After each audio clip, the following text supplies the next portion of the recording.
Estamos ubicados en la sede del Consejo Económico y Social, aquí en Madrid, donde acaba de presentarse la encuesta de hábitos de consumo del 2019, y vamos a charlar durante unos minutos con nuestro invitado, con Fernando Moner. Fernando, buenos días. Hola, muy buenos días. Gracias por recibirnos.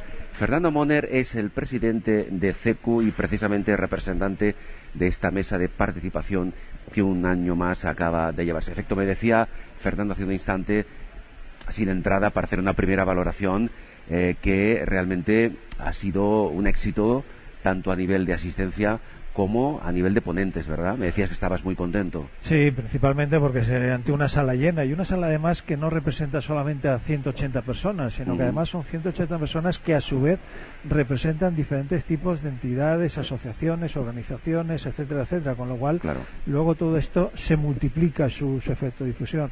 También porque los medios de comunicación habéis tenido más presencia que nunca, y yo creo que al final lo que se trata es de multiplicar también el efecto.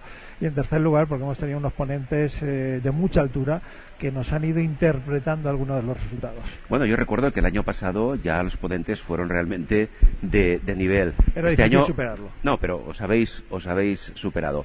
Vamos a recordar un poco brevemente, para quien van a vernos luego en las redes sociales, esta encuesta de hábitos de consumo, a grandes rasgos, evidentemente. ¿Con qué metodología se realiza? Bueno, esta encuesta simplemente en su día creamos una mesa donde estamos 4 grandes organizaciones de ámbito nacional junto con Mercadona, y decidimos que sería interesante el estudiarlo, analizar los hábitos de los consumidores y también ver las tendencias a lo largo de los años. Yo creo que lo que hacemos es simplemente coger las organizaciones de consumidores, en este caso, cogemos a más de 3.000 familias de toda España, diferenciadas por su ámbito territorial, por género, edad, etcétera, etcétera, y les hacemos una encuesta de unas 45 preguntas donde intentamos analizar todos esos hábitos de consumo y de compra que tienen diariamente. Esa encuesta se realiza, luego obviamente unimos todos esos resultados y lo que traemos son a expertos como los que han venido el día de hoy para que interpreten los resultados. Nosotros nos limitamos a decir esto dice el consumidor, y vosotros como grandes expertos interpretarlos para que nosotros con esos resultados y esa interpretación podamos crear herramientas que nos permitan ayudar a los consumidores. Antes de entrar, Fernando, a valorar un poco algunos de los resultados de esta encuesta, hemos hablado un poco de la metodología. También a quienes van a vernos les gustaría saber, con los resultados obtenidos y con la interpretación que se hace de ellos, luego esto se aplica de alguna forma, ¿tiene alguna aplicación práctica en el mundo de los consumidores? Por supuesto, hay que tener en cuenta que hoy no solamente hemos estado en la mesa de participación, acaba de clausurar la propia Agencia Española de Seguridad Alimentaria. Ha estado al inicio de la jornada el director general de consumo, es decir, el máximo responsable de las políticas de consumo de este país. Con lo cual, luego, lo que incide directamente esta interpretación y los resultados de la misma es ¿qué necesitan los consumidores? ¿En qué hábitos hay que intentar ayudarles a que se cambien? ¿Qué tipo de información están recibiendo? ¿Esa información es falsa? ¿Esa información es verdadera? ¿De qué manera puede el consumidor saber cuándo esa información es una fake news o realmente una información que le va a ayudar? ¿Qué preocupaciones tiene el consumidor cuando mira un etiquetado? Bueno, pues todo eso nos ayuda a saber si tenemos que cambiar legislaciones, por ejemplo. Claro, sería imposible en el breve tiempo del que disponemos analizar la encuesta en profundidad. Son más de 110 páginas con un examen exhaustivo de muchos parámetros, pero vamos a hacer un pequeño perfil del consumidor 2019 en base, insisto, a los datos que se han obtenido. ¿Qué destacaríamos? ¿Qué aspectos más determinantes podemos destacar a partir del perfil del consumidor? Bueno, como tú bien decías, son muchos datos, pero lo que está claro es que podemos sacar 3 o 4 reflexiones que para mí son importantes. La primera es que el consumidor sigue necesitando información, y que además no solamente es información, sino que tiene que ser información veraz, información que le ayude. Ha entrado como una avalancha esto de las noticias falsas, y su incidencia en la alimentación es increíble. Con lo cual, lo primero que tenemos que ayudarle es, sí, necesita información, y vamos a intentar darle unas pautas para que esa información sea veraz. El consumidor no le tiene miedo a las tecnologías. De hecho, piensa que las tecnologías tienen la misma, le dan la misma seguridad y los mismos derechos que la compra directamente a través de un establecimiento. ¿Eso quiere decir que el sector, por ejemplo, Internet, ha ido creciendo exponencialmente de un año a otro? Ha ido creciendo, no tanto en alimentación. Es verdad que cuando hablamos de comercio electrónico hablamos que la tendencia es creciente desde hace ya 10 años y en algunos casos a nivel de 2 dígitos, pero en alimentación tiene un crecimiento mucho más ralentizado.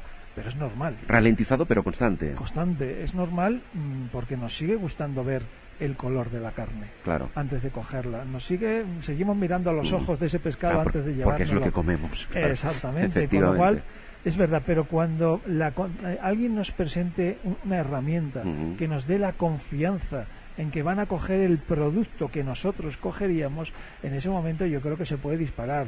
La lectura es que hay una cuota de mercado desde el punto de vista de la tecnología y de compra de productos de alimentación que cuando alguien lo recoja, el consumidor lo utilizará. ¿Somos más exigentes como consumidores? ¿Estamos ganando en nuestro nivel de exigencia a la hora de comprar? Yo creo que lo que estamos ganando es en cuanto a nuestro nivel de preocupación de la incidencia real que tiene la alimentación en términos de salud. Que eso es lo que realmente nos preocupaba. Sí que es verdad que somos más exigentes, poquito a poco, pero sobre todo que la alimentación ya la relacionamos mucho, no tanto con, oye, voy a cubrir mis necesidades alimentarias, sino que es que la alimentación me tiene que generar buena salud. Claro. Con lo cual, sí que eso nos empieza a preocupar y yo creo que eso sí que será exponencial en los próximos años. Volviendo al tema más directamente de compra, yo recuerdo que el año pasado, aquí precisamente, en esta misma sede, se hacía referencia al consumo de proximidad, de productos de proximidad. Esto genera, evidentemente, múltiples beneficios a nivel económico, por una parte, y a nivel de salud, porque son productos más frescos, más cercanos. ¿Esta tendencia a comprar más productos de productos de proximidad ha variado de alguna forma? ¿Se mantiene estable? Bueno, yo creo que es un dato identificativo de los cambios en la tendencia de los consumidores. Si miramos alguna de las preguntas, vemos que, por ejemplo, uno de los factores que más ha crecido en los últimos años es la necesidad de conocer el origen del producto. ¿Y por qué? Claro. Porque el origen, al final, es sinónimo de seguridad, de garantía, de calidad. Es decir, que yo, por ejemplo, un producto que se ha hecho muy cerca de mi casa, sé que se le aplica una legislación mucho más exigente que en un producto que se ha hecho a 10.000 kilómetros. Y en potencia, al menos, es un producto más fresco, porque es más cercano. Claro, es que aparte, hablamos desde el punto de vista de la seguridad, pero desde el punto de vista medioambiental. También.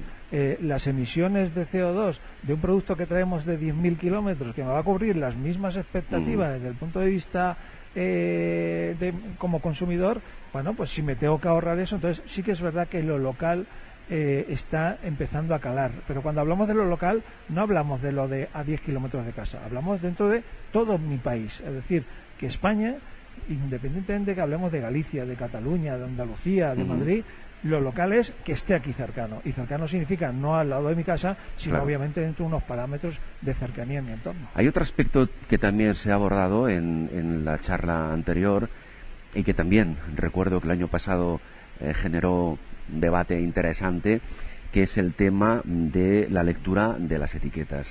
Es bueno, pienso yo que es positivo, pero ahora Fernando nos lo comenta, que el consumidor cada vez sea más crítico con el contenido, con la lectura y con toda la información que contiene el etiquetaje. A mí me ha llamado la atención, entre otras muchas cosas, algo que antes se ha dicho, que es que un aspecto fundamental que pide el consumidor es que las etiquetas tengan una letra más grande, que se puedan leer con más facilidad. Me he sorprendido porque yo pensaba que quizá lo primero que el consumidor pediría es que la información, como ahora Fernando decía, que contiene la etiqueta, sea una información contrastada y veraz. Pero la tendencia es que se lea mejor, que se vea mejor. Bueno, hay veces que incluso es complicado saber lo que quiere el consumidor, porque nos da una serie de respuestas que en sí pueden llegar a ser inclusive contradictorias. Claro. Hay que tener en cuenta que por un lado quiero una información más concreta, quiero una letra más grande, pero por otro lado es complicado en una etiqueta que a veces son de 2 centímetros, de 4 centímetros, poner una información. Es decir, que necesariamente hay que simplificar a veces. Exactamente. Entonces, ¿cuál es la tendencia? La tendencia es que dentro de 10 años los compradores habituales van a ser los que han nacido dentro de la generación de las nuevas tecnologías. Claro, los llamados nativos tecnológicos. Exactamente. Cosa que tú y yo ya no lo somos. Ya está. Entonces, ¿a qué va a tender todo esto? Va a tender a que el producto va a llevar un código de barras, o va a llevar un QR, donde yo voy a poner el smartphone y ahí sí que me va a dar toda la información bueno, que yo eso quiera. en parte ya existe. Existe en parte. Entonces, eso se va a tener que completar y se va a tener que complementar. Sí. Entonces, la tendencia es ahí, es decir, no una cantidad de información en el etiquetado, sino información que yo pueda acceder y ahí dividida. Si quiero información nutricional, si quiero información del origen del producto, si quiero información de inclusive las instrucciones o las pautas de consumo. Eso un poco que también podamos, como consumidores me refiero, seleccionar el tipo de información que nos interesa saber. Exactamente. Yo creo que al final información selectiva. Vamos a ir a eso, de alguna forma. Pero estamos hablando de 10 años. Ahora, que por lo menos la información que haya me sirva. Muy bien. Antes lo abordabas. Nos preocupamos por nuestra salud como consumidores, ¿verdad? ¿Eso es trascendente cara a un futuro? Primero, nos preocupamos cada vez más por nuestra salud en cuanto a ese sinónimo de alimentación igual a salud. Pero lo que tenemos duda es si realmente sabemos lo que verdaderamente son alimentos o una alimentación saludable. Ahí tenemos ciertas dudas, sobre todo por las tendencias de consumo de algunos parámetros, de algunas tipologías de productos. Por lo tanto, le tenemos que decir al consumo realmente cuáles serían los perfiles necesarios para llevar una alimentación equilibrada, y al mismo tiempo también decirle al consumidor que no es lo mismo tener 10 años que tener 70. No es lo mismo aquel que lleva una actividad deportiva que el que no la lleva. Por lo tanto, diferentes perfiles, diferentes tipologías de consumo y, por lo tanto, pues diferentes tipos de pautas en consumo de los productos que tenemos. En cuanto, un par de cuestiones más. En cuanto a la información en el etiquetaje, me refiero, respecto de productos que lógicamente pueden tener, en función del consumo que hagamos de ellos, una dependencia directa en nuestro estado de salud, las empresas, los fabricantes, los distribuidores, ¿qué nivel, no sé si esto se ha contemplado en la encuesta, pero creo que la pregunta puede ser interesante, ¿qué nivel de sensibilización tienen para incluir esa información en el etiquetaje de sus productos? Información, me explico, que puede ser sensible para la salud del consumidor. Bueno, aquí hay que diferenciar. Primero, lo primero que tiene que hacer la industria es diferenciar lo que es el marketing de la información realmente que necesita el consumidor. Porque una cosa es que deben vender más y otra cosa es informar claramente al consumidor. Pero yo creo que la industria, en términos generales, está cada vez más concienciada de que el consumidor no es tonto. Y que hoy en día, cuando alguien hace las cosas mal, puede sufrir una caída muy importante. Por lo tanto, yo creo que cada vez son mayores el número de empresas que en el etiquetado están no solamente dando veracidad, sino pautas de comportamiento mucho más racional y responsable. Y ahí debemos ir. Que en definitiva todo esto tiende a conseguir entre todos una alimentación saludable, que es de lo que se trata. Un último comentario, Fernando, respecto, se ha hablado evidentemente de que cada vez tenemos más tendencia a consumir productos que sean respetuosos con el medio ambiente. Háblanos un poco de la evolución de este tema. Bueno, nosotros entendemos que había un apartado que es el tema de la responsabilidad tanto del consumidor como de la propia industria, etcétera. Y aquí nos marcan algunos datos que son muy interesantes. Primero, realmente hay preocupación por el desperdicio alimentario. No solamente hay preocupación, sino que ya están cada vez en mayor número llevando a cabo acciones para intentar reducir esos números tan alarmantes del desperdicio alimentario. Y segundo, y me parece algo importantísimo, el consumidor cuando compra cada vez se está preocupando más de saber la responsabilidad ética que tienen las empresas en cuanto a situaciones medioambientales, situaciones laborales, situaciones inclusive desde el punto de vista de composición nutricional de los alimentos. Por lo tanto, esos datos nos hacen ver muy en positivo los próximos años en cuanto a que ese consumidor sea realmente un consumidor crítico, racional, responsable y muy exigente con todo lo que se le ofrece. Fernando, hemos hecho un resumen necesariamente breve de los contenidos de esta presentación, de esta encuesta de hábitos de consumo, de compra y consumo 2019.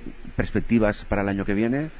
Pues seguir, objetivos seguir analizando los hábitos de los consumidores y seguir intentando marcar pautas junto con las administraciones, las empresas, los científicos que permitan mejorar, porque al final lo que tenemos claro es que alimentación es igual a salud. Buena alimentación será buena salud, mala alimentación, mala salud. Y lo que no queremos los consumidores es tener que visitar hospitales y consumir fármacos. Fernando Moner, presidente de CECU y representante de la mesa de participación en esta encuesta, presentación de resultados de la encuesta de hábitos de compra y consumo 2019. Muchas gracias por la información y nos vemos el próximo año. Muchas gracias a vosotros.